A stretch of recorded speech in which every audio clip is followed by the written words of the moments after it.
اور پھر کہتا ہے کتابی مسلم بنو۔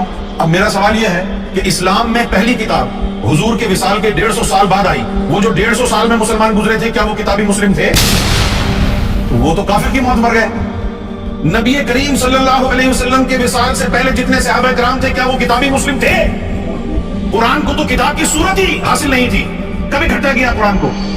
ایک عجیب و غریب افراتفری مچا رکھی ہے، اس سے مدد نہ مانگو، اس سے مدد نہ مانگو، مولا علی سے مدد نہ مانگو، غوث اعظم سے مدد نہ مانگو، اور اللہ انسانوں سے مدد مانگتا پھرے۔ ہم مولا علی سے اور گوھر شاہی سے بھی مدد نہ مانگے، اور اللہ عام مخلوق کو کہہ دے میرے دین کی خدمت کرو، میرے دین کی مدد کرو، قرض ہنسنا ہوگا۔ یہ بکواس دین کے نام پہ نہ پھیلاؤ، یہ جہالت ہے، یہ گمراہی کا راستہ ہے۔ اولئک الذین یدعون یبتغون الی ربہم الوسیلہ، اور جن کو تم پکار رہے ہو نا مدد کے لیے وہ تو خود اپنے رب کو پکارتے ہیں۔ اب یہ بتوں کے بارے میں آیت نہیں، سر پکارنا اللہ کو ہے۔ اللہ کے علاوہ کسی اور ہستی کو پکارا گویا آپ نے اسے معبود مان لیا۔ مدد کے لیے اگر پکارا، ویسے پکار سکتے ہیں، ہم نماز میں پکارتے ہیں السلام علیکہ ایھا النبی، اے نبی آپ پر سلام ہو، لیکن ہم المدد یا رسول اللہ تو نہیں کہہ رہے ہوتے۔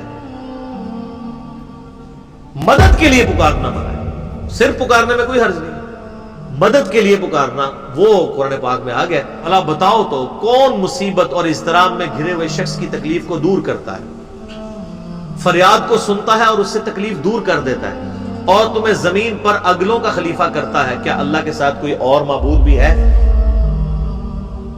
یعنی جس کو تم اللہ کے علاوہ پکار رہے ہو معبود ہی ہے، چاہے بندہ سمجھ کے پکار رہے ہو چاہے اسے رب سمجھ کے پکار رہے ہو، تو جھگڑا ہی نہیں، اللہ کے علاوہ کسی کو پکارنا ہی نہیں۔